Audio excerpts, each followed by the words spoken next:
Hello and welcome everybody to Haylett RV. My name is Josh the RV Nerd. 6,950 pounds, a Springdale Super Slide bunkhouse with a great theater seat facing directly toward an entertainment in a no-neck wrecker entertainment center where the TV's not mounted all the way up to the ceiling. Now, this is something that overall I think is in pretty good shape. I've seen one or two little things that I'm going to point out as we go, just some little areas of note. You might find them concerning. You may say, okay, well, that goes along with the territory of being a used RV. That's your decision to make, not mine. I'm just going to make sure you're educated and get away from me, Hornet. Get away from me! Almost died. I swear to God it did.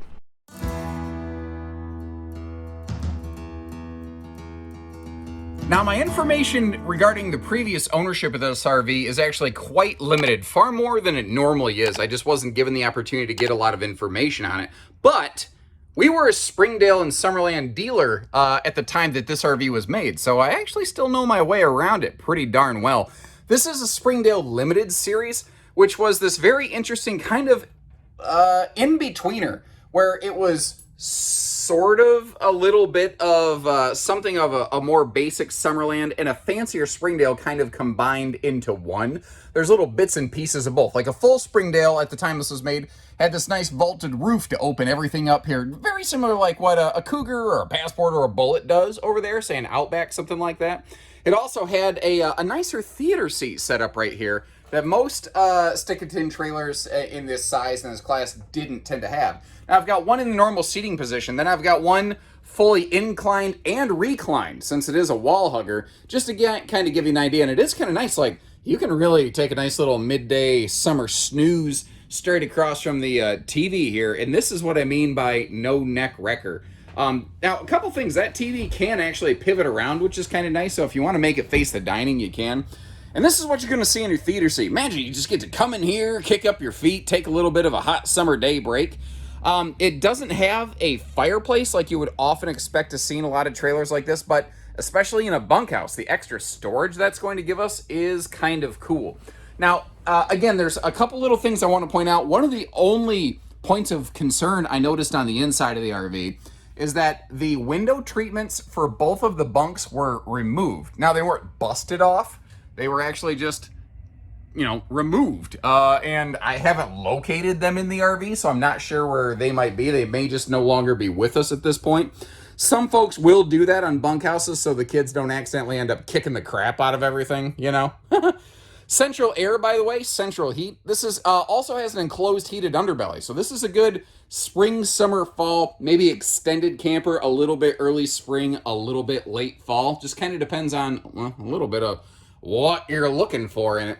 The storage in this is actually pretty good because, it's got nice living. It's got a good super slide space. But if we open all this up right here, sure doesn't look like they used a lot of the kitchen facilities a great deal. And I don't want to miss the fact that around the kitchen countertop, you've got a couple big drawers and a spot there for a wastebasket under the counter where it could otherwise be easily missed. That little boot bench right by the door right there, that is handy as all get out for just trying to put shoes on the little kids as well when they haven't reached an age where they're a little bit more self-sufficient that way. Not to mention, some families, that's going to definitely be a timeout seat. That, by the way, is a 7 cubic foot gas electric two-way refrigerator and freezer. It is just slightly bigger than the 6 cubic foot that most manufacturers tended to use at the time this was brand new. Not quite as big as some, but bigger than most. Just one of those things. Another little detail I wanted to point out here too is how each bunk has its own independent privacy curtain. That way, you got the angsty teenager up here hating the world and angry at everything that's so unfair to them, which is a phase that we all went through, and I don't judge any child for doing that. Of course, they don't like being called a child either. Or if you got the little kid down here, or a baby that needs that little kind of midday nap or something like that. Another thing, I think you could maybe put some kind of enclosure on here, maybe turn that into sort of like a dog kennel. Maybe. I don't know. That could potentially work. I'll have to think about that. Like, how could we accomplish that? What do you think about that idea? I wish more RVs had more pet-friendly accommodations. That's just a personal thing. It has nothing to do with this RV right here, obviously. The skylight and the vent fan are kind of one and the same in this camper. They're both up here. But what's kind of nice about this, having that vaulted ceiling, is that if I actually get in here where the ceiling vaults up, I'm not ducking. Now, It's absolutely, the ceiling right here is touching the hat that I'm wearing, but I'm like 6'2", 6'3". If I straight stretch my neck, I can barely get it up into this little area. But I'm also standing right by where the shower head is located over here. So this is the tallest part of the RV. This is where you're going to be standing with your head probably ducked down like this. I think it qualifies pretty decently for a little bit taller than the average bear kind of people. Then as you're leaving the bathroom, this might be what you see right here. So if you sneak over to use the bathroom in the middle of the night, that's kind of our point of view. I like that extra large kitchen window right there. Gives you a good ability. That window, now this is not a viewing window, but at least it lets some light through, plus the bedroom window. It does give you enough of a glance, and maybe one of those side bunk windows. If you hear one of the kids screaming bloody murder, you can at least be like, whoosh, like Batman flying over here, trying to figure out, all right, what's going on in the campsite? Do I got to parent this thing? Ooh, hold on. I just noticed something. So set of outlets there is nice. That outlet is a little bit jihad, and I don't like the look of it, but it looks like it was actually factory installed that way, which is not the most impressive thing I've seen. I'm certainly not proud to display that. I did notice this is just like a sticker backer. It looks like the heat might have gotten to it, or maybe this twisting, something has compromised that just a little bit. It is surface level, it is cosmetic, but you deserve to know about it, and I'm not going to hide it from you. There's a sliding privacy door here, by the way. This is a Camp Queen. Looks like they put on a nice little foam topper, because apparently the factory backbreaker wafer, not what their idea of a good night's sleep might have been. I'm actually a little surprised. I guess this didn't consciously register to me before. No TV hookups across from the bed. Now, I don't go camping to watch TV, but I don't judge other people for how they want to camp. That is a very common feature that I almost just expected to see there, which is why it's catching me so much off guard. Very CPAP friendly with household outlets up by the headboards. Also, if you're a little bit, say, claustrophobic, you're not going to feel quite so enclosed over here. One other neat little thing that this has, take a little look at this. Little laundry chute, basically. So you can put a basket down there. You have a place to put yesterday's clothes now that it's today. And I gotta say, I like the way that this is really held up on the outside. The colors are looking good. The decals are looking good. I can tell from a little bit of sun fade on the AC shroud that it was definitely stored outside. But compared to historical years where Keystones were really known for some really crappy decals, these have held up nicely. Now you see there's a bumper bracket back there for an outside grill. Springdale did this really weird thing for a time where they were grill prepping everything, and they never included a grill. And it always was a little bit baffling to me. Again, as a Springdale dealer at the time they were doing that, I was always talking to the product manager going like, just either do a grill or don't, man. But, it's there. If you want to add a grill or a griddle or whatever works for you, you can. You've got a little cold water sprayer port out here. I've got kind of coiled around to hook onto the grill bracket. It's got a residential size fitting, so if you want to get one of those handy little hand sprayers, be like, hey kids, and then like run away, or if guys, if you're gonna spray your wife with one of those things, make sure you can run faster than her and deadbolt the trailer and give her some time to cool down. And by the way, remember, they never forget. And we interrupt your regularly scheduled programming because I actually forgot to point out something over here. I noticed as I was going through the RV the first time, there's a couple little scuffs right here. And I noticed that this refrigerator is not bolted down. It's actually bouncing around loose in there.